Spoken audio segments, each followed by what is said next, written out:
ассалому алайкум бинандагони гиромии нашри ҷамбастӣ барномаи иттилоотии навид аст ки мустақиман манзуратон менамоем. дар студия Манучер Маҳкамов ва Малоҳат Назаршузода салом. тағйирёбии иқлим дар саросари дунё суръаташро метезонад ва ба мушкилии глобалии мардуми сайёра мубаддал мегардад. дар ростои ин тағйироту таҳаввулоти табиии ташаббусҳои Тоҷикистон дар самти ҳифзи табиат ва сарватҳои он аҳамияти бештар пайдо мекунад. ҳамин масъала дар ҷараёни як ҳамоиши ҷумҳуриявӣ бо иштироки аъзои шӯрои ҷамъиятии Тоҷикистон, роҳбарони вазорату идораҳо ва коршиносон дар ноҳияи Ванҷи вилояти мухтори Кӯҳистони Бадахшон мавриди таҳлил ва баррасӣ қарор дода шуд. Хосият Худоёрбекзода мавзӯъро идома медиҳад.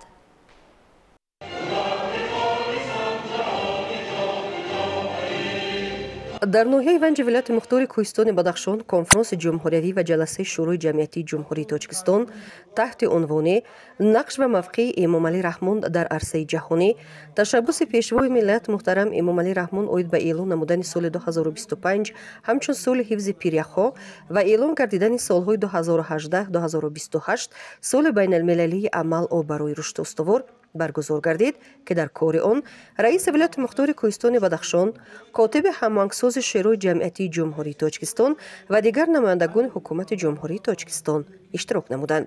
котиби ҳамоҳангсози шӯрои ҷамъиятии ҷумҳурии Тоҷикистон Шодиён Исматулло Раҳматуллозода чорабиниро ифтитоҳ намуда оид ба ташаббусҳои пешвои муаззами миллат суханронӣ намуданд.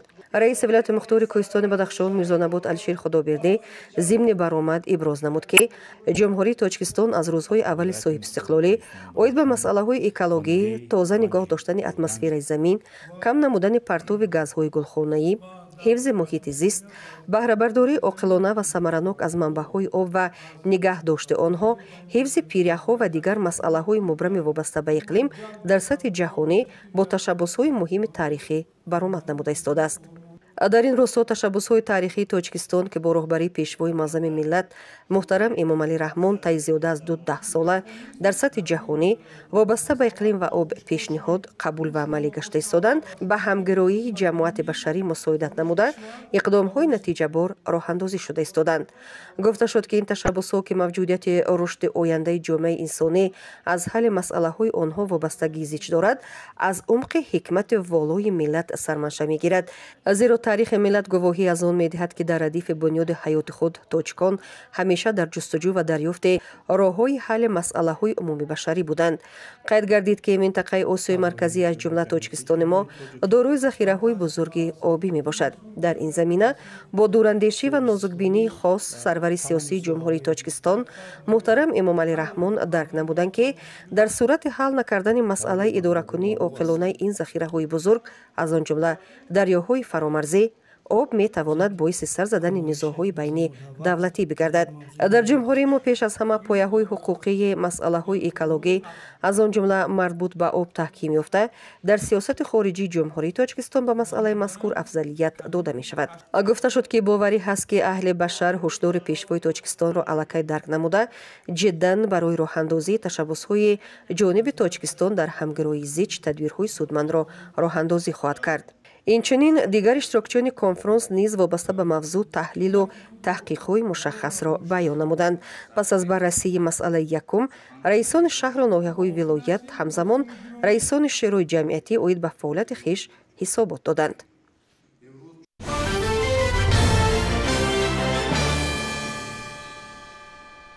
баъди чанде мардуми шарифи Тоҷикистон солгарди 33-юми истиқлоли давлатиро таҷлил хоҳанд кард. ба муносибати ин ҷашни фархунда тибқи нақшаи мақомоти иҷроияи ҳокимияти давлатии ноҳияи Данғара шуруъ аз моҳи июн ҳар ҳафта дар марказҳои ҷамоати деҳот чорабинии идона таҳти унвони шоми истиқлол ташкил карда шудааст ва сокинон дар ин чорабинӣ фаъолона иштирок мекунанд. аз ҷараёни шоми навбатии истиқлол дар чанд ҷамоати деҳоти ин ноҳия ҳамкори мо Салоҳиддин Неъматов гузориш медиҳад.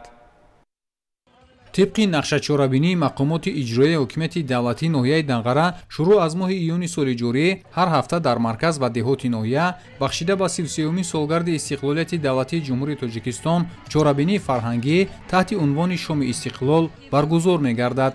ساکنان جماعت دهات کورز ناحیه دنقره با شکرگزاری از تنجیب و آسایشتگی این محفل را خوش و خاطرمان تذلیل نمودند. намоиши дастоварду ҳунарҳои мардумӣ ки аз ҷониби сокинони ин деҳот пешкаши масъулину меҳмонон гардид ба чорабинии имрӯза зинат бахшид. ҳамчунин баҳри ҳифзи саломатии сокинони ин деҳот кормандони маркази саломатии тозабунёди деҳаи Ғарғара бо ташкили корвони саломатӣ ба сокинон хизмати ройгони тиббӣ расониданд.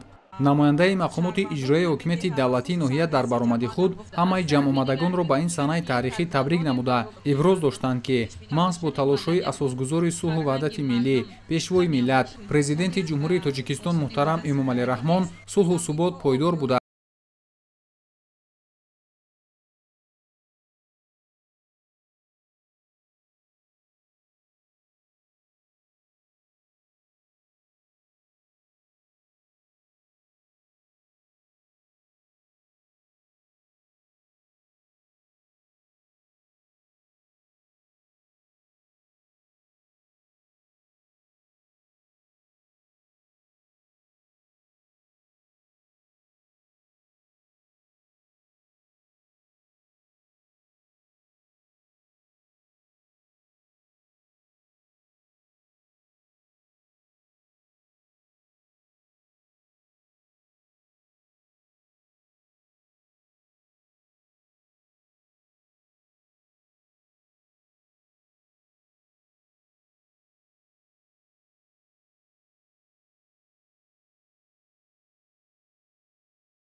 истиқлолият шукрона кунад ки чунин давлати осудаву орому тинч дорем ки дар замони истиқлолият мо зисту зиндагӣ дорем. сокинони ҷамъату деҳоти ноҳияи баландкӯҳи Шамсиддини Шоҳин ҷашни бузурги 33-юмин солгарди истиқлолияти давлатии ҷумҳурии Тоҷикистонро бо шукргузорӣ аз сиёсати пешгирифтаи роҳбарияти олии мамлакат дар фазои сулҳу ваҳдати комил ва якпорчагии кишвари бииштосҳоямон бо тантана таҷлил намуда истоданд. Воқеан ҳам дар чеҳраҳои ҳар як сокини ноҳия баръало эҳсос мешавад, ки бо хушнудӣ ва сарфарозӣ имсол ҷашни фархундаи истиқлолиятро дар фазои оромиву якдилӣ бо як ҷаҳон ифтихору саодатмандӣ таҷлил гирифта истоданд. мардуми ноҳияи Шамсиддин Шоҳин барои пешвоз гирифтани истиқлолияти ҷумҳурии Тоҷикистон, яъне 33-солагӣ, бисёр як омодагии ҷиддӣ дида истоданд ва чӣ хеле ки нигоҳ карда истодаин, имрӯз ба он хотир дар ин ҷо ҷамъ омаданд, ки бори дигар дар бораи истиқлолият, ваҳдат, якдилӣ, ягонагӣ ана сари як дастархон нишинанд ва аз ин чорабиниҳое ки фарҳангие ки мешаванд баҳравар шаванд. ضمن برگزاری چورابینی نوبتی تحت عنوان شکوه استقلال که با آغاز سال تحصیلی 2024-2025 راست آمد، رئیس ناحیه شمسدین شاهین و دیگر مهمانان کل ساکنان ناحیه و اشتراکداران همایش مذکور را با جشن فرخنده عمومی ملی 33مین سالگرد استقلالیت دولتی جمهوری تاجیکستان تبریک و تهنیت گفته ابراز داشتند که تمام سالهای صاحب استقلالی تاجیکستان عزیز از دولت جنگ زده و ناتوان و پریشان و وحشت زده طفیل جهد و تلاش‌های پیوسته، رنج و زحمت‌های خسته‌ناپذیری رئیس شورای عالی همان وقته پرزیدنت جمهوری تاجیکستان محترم امامعلی رحمان و دولت مقتدر و پیشرفته در راه رشد و یگانه و دموکراتیک و آزاد تبدیل یافته است. در ادامه همایش همچون رمز احترام به آموزگارانی که شاگردانشان در آزمون المپیادها سزاوار جایهای نمایان گردیدند، اینچنین خوانندگان و غالبان آزمون‌ها افتخارنامه‌های مقامات اجرایی حاکمیت دولتی و شعبه معارف را تقدیم کردند. دیرکتوران مؤسسه‌های تعلیمی و مؤسسه‌های تا مکتبی برای غالبیت در آزمون‌ها و اشتراک فعال در چاره‌بینی‌های سیاسی و فرهنگی، اینچنین سابقه‌داران ساحه نیز جهت تربیت درست نسل نورس با سپاسنامه و تحفه‌های مسئولین قدرشناسی گردیدند. برنامه کنسرتی شعبه معارف در یکجایی با بخش فرهنگ مقامات اجرایی حاکمیت دولتی ناحیه شمسدین شاهین با برنامه رنگین پرمحتوای کنسرتی استادان صنعت و هنرمندان نامدار ناحیه که تجسمگری دستاوردهای دوران صاحب استقلالی کشور بود، خوش و خاطرمان و در فضای آباد کشور عزیزمان ادامه یافت.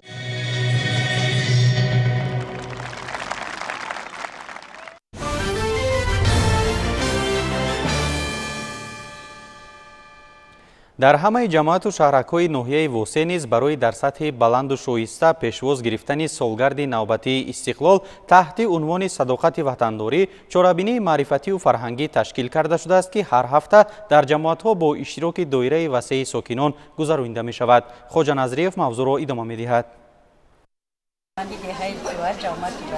تازگل وطنова зани соҳибкор аст. дар деҳаи тугарак деҳоти тугарак ноҳияи восеъ 24 сол боз ба фаъолияти дузандагӣ ин ҳунари мардумӣ машғул буда ба истеҳсоли авзору матоъҳои болои гаҳвора машғул мебошад.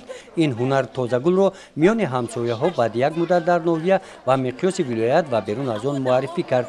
барои рушди ҳунар ва ҷалби духтарони маҳаллӣ ва ҳунаромӯзӣ ӯ соли 2016 соҳиби гранти президентӣ гардидааст.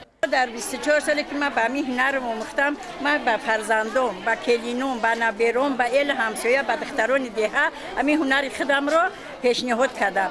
تا حاضر من به همین هنر خودم روز بردستم و همین هنر خودم زندگی من پیش بردستم. هنری ملی قطعی. هنری ملی قطعی که ما زنها باید دوی ما تیار به هنرهای خودمون باشیم، با سر فرما که تاجیکی خودمون باشیم که ما زن تاجیک رو در همه جا و همین مثل سر فرما خودمون باشیم. ҳар ҷо ки ҳунармандон аст онҷо хурсандӣ аст. садои карнаи сурнай ба хотири тозагул ба ӯ бар ин бонувони ҳунарманд дар ҳамоиши маърифати фарҳангӣ садоқати ватандорӣ ки бо ибтикори мақомоти иҷроияи ҳокимияти давлати вилояти хатлон дар ин деҳот баргузор гардид овоз баланд карданд. дар ин чорабинӣ сардори риёсати корбозанон ва оилаи мақомоти иҷроияи ҳокимияти давлати вилояти хатлон ва меҳмонон аз шаҳру ноҳияҳои минтақа иштирок намуда бо ҳунарҳои дастӣ бонувони ҳунарманди ин деҳоти ноҳияи восеъ аз наздик шуданд. با این مناسبت در نمایش هنرهای مردمی با اشتراک هنرمندان محلی محصول مهنت دستی قسمی از آنها که به نمایش گذاشته شدند توجه مهمانان را به خود جلب نمود. شغل ساکنان دهات توگرک هنرمندی و کشاورزی است. امسال کشاورزان این دهات در میدان 1040 گکتار کشت پرتق گذراندند. در بخش استحصال سبزیجات هم بین دیگر دهات‌ها پیشرفت می‌باشند. این محصولات‌های پالایشی محصول مهنت خوجاگی‌های دهقانی می‌باشند. در این دهات به مثل این حولی ساکنان قدرهای زمین‌های نزد حولیگی‌شان را ثمره‌ناک استفاده می‌برند. زندگی در دامنه کوهی نمک برای زنان بانوان این دهات روزگار خوش آورده. آنها هر لحظه شکرانه دولت صاحب استقلال حیات تنج و آسوده و دسترخوان سیر و پر می‌نمایند. در دوره این چورابینی مهمانان با حیات یکچند عائله این دهات از نزدیک شناس گردیده با روزگار آنها شرایط زندگی تربیت فرزندان هم صحبت شده تکلیف و پیشنهادهای آنها را شنیدند. در جنبه سردار ریاست کمیته کار با زنان و عائله نزد حکومت جمهوری تاجیکستان در ولایت ختلان با اهل زنان و بانوان دهات توگرک ملاقات دایر نموده در سمت تعلیم و تربیت کودکان جلب جوانان به هنرآموزی رشد هنرهای مردمی و با این را پیشگیری عملهای افراطگرایی و دور بودن از فرهنگ بیگانه دعوت نمودند. در همین محیط از نام مقامات اجرایی حاکمیت دولتی ناحیه وسه با یک چند نفر مادران که فرزندانشان اختیاری و خدمت حربی رفته قرض شهروندی خود را صافدلانه ادا نمودند با آنها سپاسنامه و تحفه‌های مالی سپارده شدند. گزارش خواجه نظریف خدای نظر ظهوروف از ناحیه واسه برای برنامه اطلاعاتی نوید.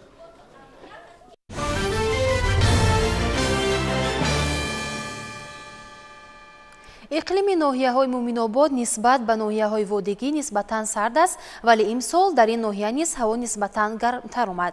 این باعث آن گردید که حاصل بعضی از زراعت‌های کشاورزی بروقت‌تر پخته رسد. با اطلاع همکار ما شیرینجان سفرزاده در بعضی موضع‌های بلندکوی این ناحیه که سال‌های پیش امکان طبیعی گذراندن کشتی تکراری نبود، امسال خواجگیداران کشتی تکراری گذراندند. کشاورزان ناحیه مومن‌آباد با استفاده ثمره‌ناک زمین و برداشت حاصل فراوان محصولات خوجگی قشلاق موفق گردیدند. در خوجگی دهقانی بابای محمد پرورش درختان میوه‌دهنده و سبزیجات و پالایشی به راه مانده شده است.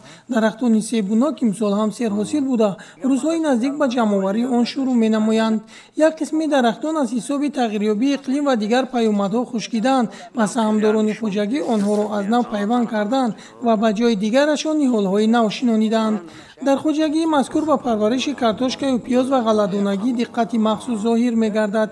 برای نگهداری محصولات در نزد خوجگی یک انبار بنیاد کردند و حاصل جمع‌آوری کرده را در آن گذاشته بعداً به سودا می‌برند که به پسروی نرخ محصولات مساعدت می‌کند.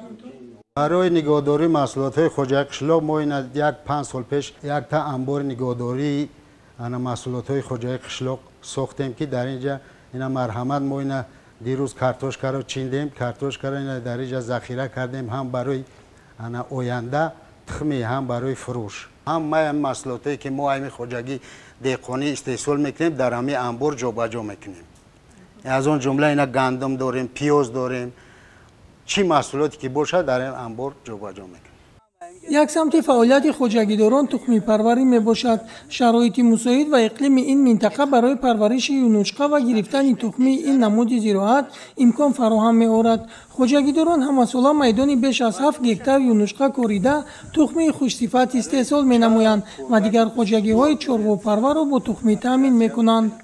همین تخمی که ای بده ما استحصال میکنیم سورتی وحش 300 ای. تمامی همین جمهوری همین نوده طلبگوره.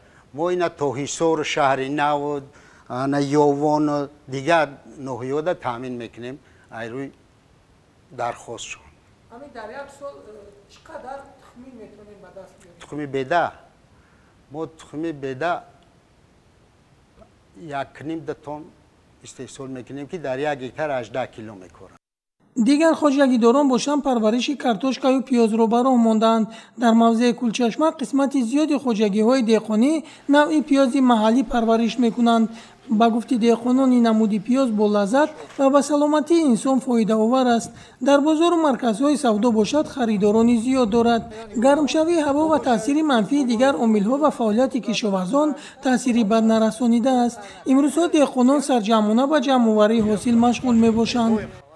امسال ما در این زمین گندم حاصلناکی ما خیر نظر به پارنه کمتر بده 30 سنتری که گرفتیم اگر 40-45 میشه هر سال برای کشگردان انتشار موده زمین نه که این پیاز مونم وقت وابسته به همین هوا که گرم که اومد کمتر میده خیر اومد نه حاصلناکی خوبه حاصلناکی بد نیست پیاز نغزه پیاز سرخ تاجیکی محلی خودمونیو تا سالهای نزدیک کشاورزان در موضع کولچشمه یک بار محصولات میکاریدند و زمین را برای سال آینده شودگار کرده نوری و پارو میپوشیدند. حالا باشد یک قسم خوجگیداران بعدی در روی غلطونگی ها کشتی تکراری میگذرانند.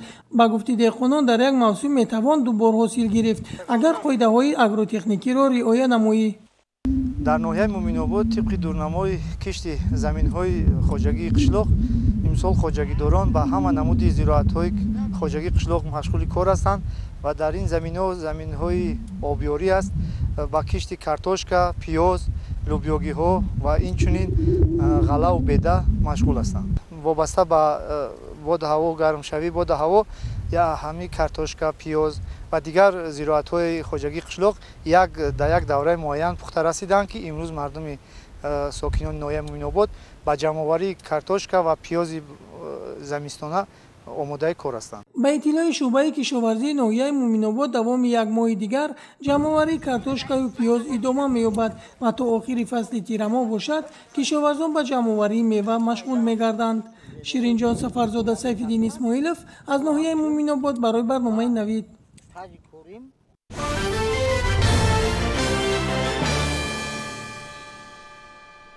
طبق نقشه ساختارهای مربوطه مقامات اجرایی حکومت دولتی شهر اسفره در موسم امساله باید در حدود زمین‌های کشاورزی شهر در میدان بیشتر از 2100 گکتار کشتی تکراری زراعت گذرانده شود. در حدود جماعت دیهات کلقند خوجگی‌های زیادی کشاورزی فعالیت دارند و در اکثر این خوجگی‌ها کشتی تکراری الکای گذرانده شده است.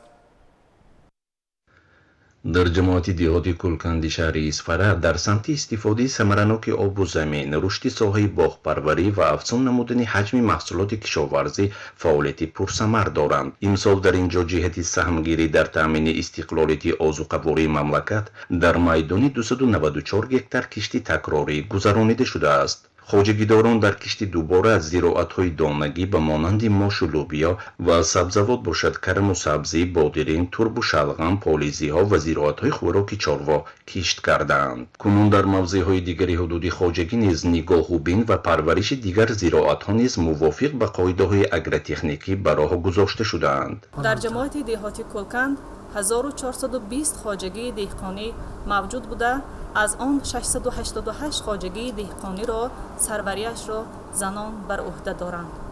در حدود جماعت دیهاتی کلکند 2 کوپراتیو تجارتی، یکی با نام همراه خوجه مکرموف و دیگری با نام فخرالدین نوریدینوف فعالیت کرده ایستاده است.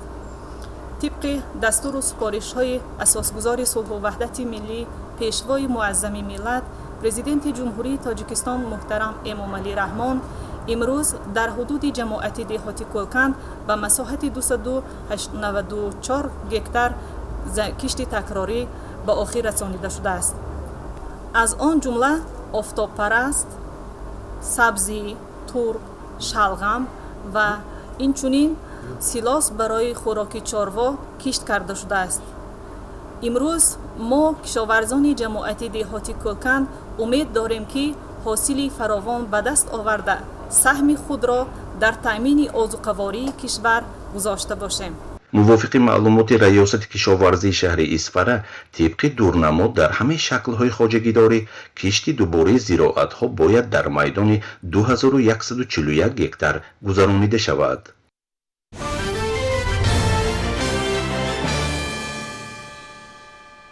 مؤسسه‌های تعلیمی شهر دوشنبه با آغاز موفقانه سال نو خوانیش آماده هستند. در پایتخت با دستگیری‌های همیشگی رهبریت مقامات اجرایی حکومت دولتی شهر دوشنبه همه مؤسسه‌ها در حالت خوب قرار دارند و مسئله تأمینات مکتب‌ها با دستگاه و لوازمات خوانش نیز از دیگر منطقه‌ها به مراتب بهتر است. همکارمون عمرجان قربانوف از جریان آمادگی مؤسسه‌های تعلیمی ناحیه شاه منصور به سال نو تحصیل گزارش می‌دهد. تا آغاز سال نو تحصیلی 2024-2025 روزهای به شمار باقی مانده است. در این زمینه رهبران مؤسسه‌های تحصیلات میانه عمومی و دیگر مسئولین کوشش می‌کنند که سال نو خوانش را با آمادگی همه‌جانبه و روحیه بالیده آغاز نمایند. با مقصدی در سطح بلند پیش‌واز گرفتن سال نو تحصیلی 2024-2025 امروزها کارهای تعمیری در تمام مؤسسه‌های تحصیلات میانه عمومی به انجام رسانیده شده، آنها پوره آماده می‌باشند. از جمله مؤسسه‌های تعلیمی که در حدود ناحیه شاه منصور پایتخت قرار دارند با سال نو خوانش آماده اند. رهبریت و آموزگاران و کارمندان مؤسسه تحصیلات میانه عمومی رقم 102 که نزدیک 1200 خواننده دارد، کارهای تعمیری را به انجام رسانیده برای آغاز سال نو خوانش پوره آماده کرده شده است. علاقه روزهای به شمار ماندند برای آغاز سال نو خوانش 2024-2025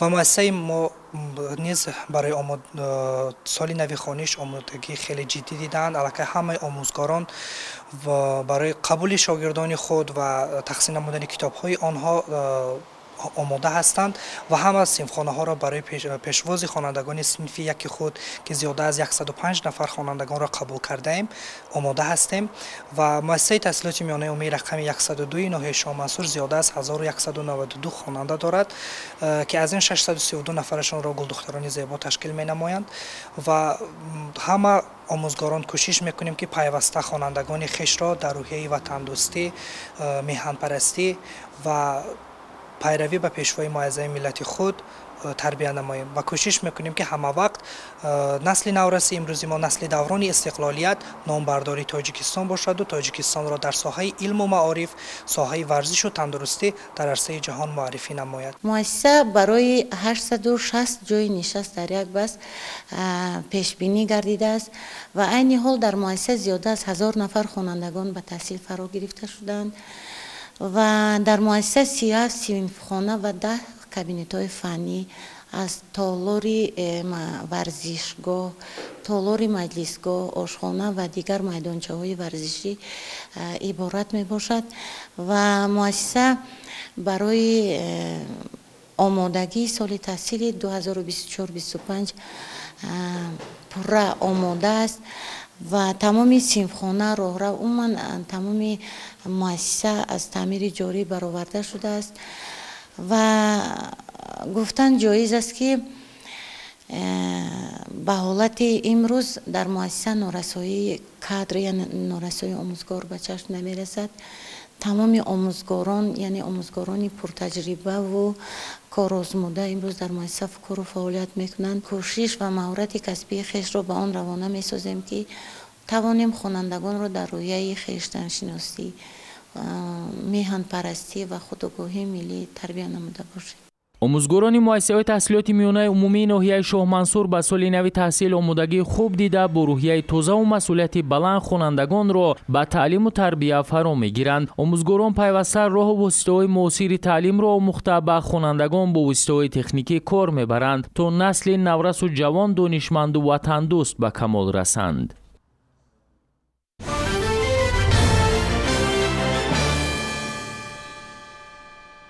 در ناحیه رودکی عین حال بیشتر از 136 مؤسسه تعلیمی فعالیت دارد. چند روز ماندن تا آغاز سال نو تحصیل، کارمندان ساحه معارف ناحیه همه مؤسسه‌های تعلیمی را برای قبول خوانندگان آماده کردند. نوروز سفرов و علیشیر کرامتov موضوع را ادامه می‌دهند.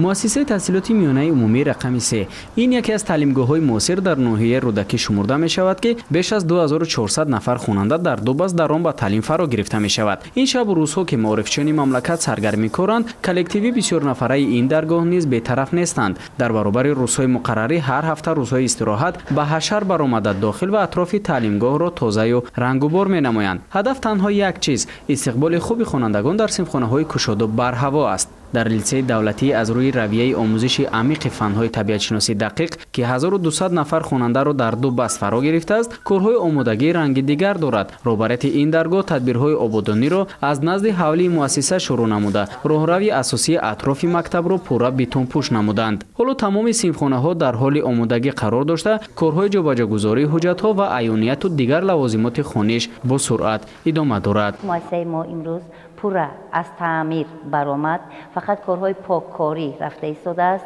مؤسسه ما برای 650 نفر در یک بست تعیین شده است. امسال 140 نفر خواننده را به صنف یکم قبول کردیم. اساساً مؤسسه ما از روی رویه آموزشی عمیق فن‌های طبیعت شناسی دقیق است و در اینجا بیشتر فن‌های طبیعت شناسی دقیق خوانده می شود. آموزگارانی سابقه دارند، همه با معلومات عالی.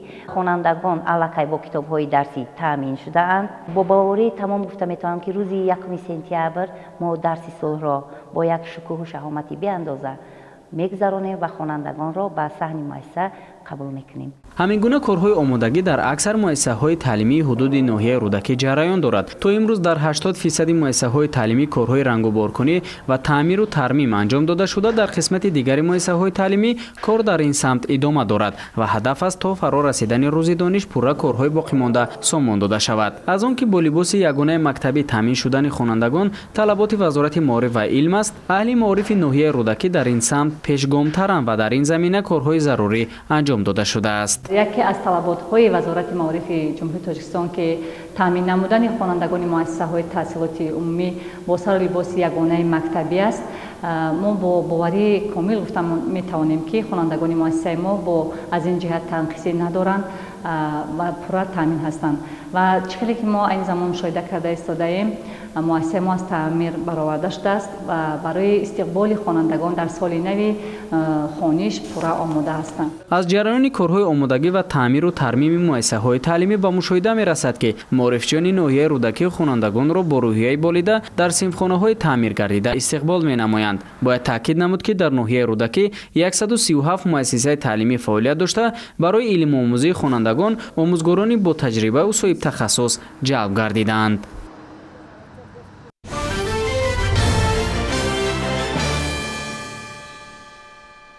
در مؤسسه‌های تعلیمی ناحیه جیهون نیز کارهای آمادگی به سال نو خوانش انجام یافتند. در دوام تعطیل تابستانه خوانندگان، اهل معارف ناحیه در همه مکتب‌ها کارهای تعمیری، رنگ و بار صنفخانه‌ها عوض نمودنی در روتریزه‌ها را به انجام رساندند. تشبس‌های آبادانی در مکتب‌ها با مبلغ‌های بودجه دولتی و با کمک و دستگیری پدر و مادران و شخصان سخاوتمند عملی کرده شدند. اطلاع می‌دهند همکاران ما. تا آغاز سال نو تحصیل 2024-2025 روزهای به شمار مانده است و مسئولین سوحه معارف برای در سطح بلند استقبال نمودن طالب علمان مؤسسه‌های تعلیمی ناحیه جیهون شرایط مساعد را فراهم آوردند. باعث قید و افتخار است که امروزها در ناحیه جیهون 51 مؤسسه تعلیمی فعالیت دارد. مؤسسه تعلیمی ناحیه جیهون از تعمیر کاپیتالی با دستگیری کمیته پدر مادران، بودجه محلی و شخصان سخاوت پیشه پورا از تعمیر کاپیتالی برآورده شدند و به سال تحصیلی 2024-2025 پورا آماده است. وابسته به این در نزد یک قطار مؤسسات تعلیمی ساختمان صنفخانه‌های علاوگی با مرام ادامه دارند که در روزهای نزدیک، یعنی که با فرا رسیدن جشن استقلالیت دولتی آنها به استفاده داده می شود. در مؤسسه‌های تعلیمی رقم 1, 17 و 41 کارهای تعمیر با پورگی سامان یافته است. طور مسئولین ابراز می‌دارند تمام صنفخانه‌های ابتدایی و صنفخانه‌های فنی از تعمیر جاری برآورده شدند و کارمندان ساحه برای استقبال خوانندگان برای آغاز سال تحصیل آماده می‌باشند. همزمان در نزد بینای مؤسسه رقم 1 ناحیه بنیاد صنفخانه‌های علاوگی با دستگیری حکومت مملکت و شریکان رشد به نقشه گرفته شده است که کارها در این سمت با سرعت ادامه دارند. مورد ذکر است که مؤسسه مذکور دارای آموزشگاه اینواسیونی نو زمانوی بوده برای جلب خوانندگان روی آوردن به علم و تکنیک آموزش برنامه‌های کامپیوتری مساعدت می‌کند. در مؤسسه تحصیلات میانه عمومی رقم 1 1908 نفر خوانندگان جلب کرده شدند که در دو بخش تعلیم و تربیت می‌گیرند. مؤسسه به سال نو تحصیل پورا آماده است. در نزد مؤسسه تعلیمی یک بینای صدموی موجود بود که از 8 صنفخانه عبارت بود، یعنی در حالت صدموی بود.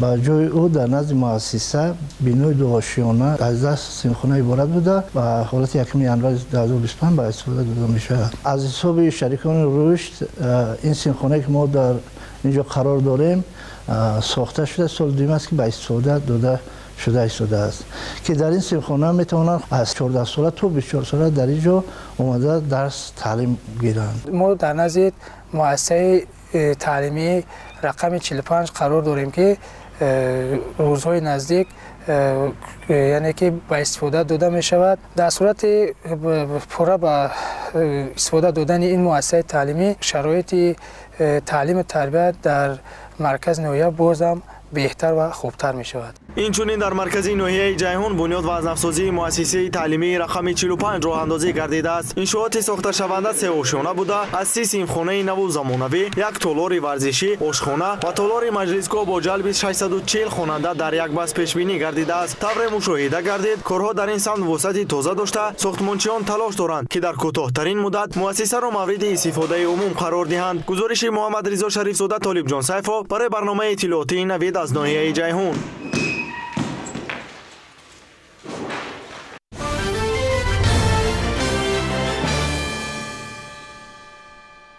нишебиҳои кӯҳи баландтарини Россия Элбрус аз хушок тоза карда шуданд. Дар ҷараёни як аксияи тозагӣ ҳазорҳо нафар ба қуллаи ин кӯҳ баромаданд. Нахуст намоиши филми Одам оҳанрабо дар кинотеатрҳои ҷаҳон идома дорад. Филми нав дар бораи марди ғайриоддӣ қисса мекунад. Шарҳи чанд хабар аз хориҷи кишвар дар саҳифаи навбатии барнома. زیاد از 1500 نفر اختیاریان